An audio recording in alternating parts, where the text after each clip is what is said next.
daan. Oh, ano to isa? Lumangoy na.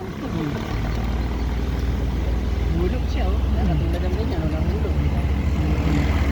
Nawalan siguro ng preno yan, kung ba? Kaya hulog siya tumugbo. Ito, dati, ang Tagaytay. Ingat. Hindi, sa Tagaytay na mga blahe, mas malakas matigilis yung mga dilaw. Tulak mo na nga yan, Titay. Tulak na, nahirapan na siya.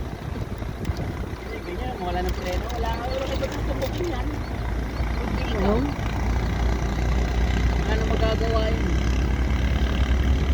Grabe naman gumawa ng sasakyan na ay ng ano na to, kalsada na to.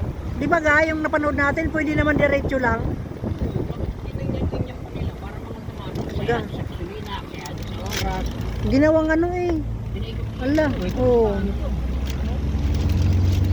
Oo. Sabi ni Pare, na daw daan dyan tayo nadaan.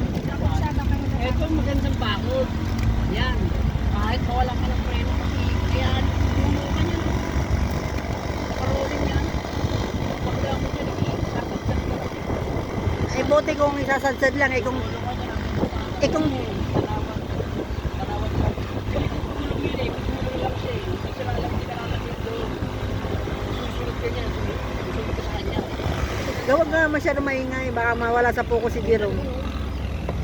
Kasi nalusumpang makita. Jerome, dahan-dahan Jerome. Oh, Diyos ko.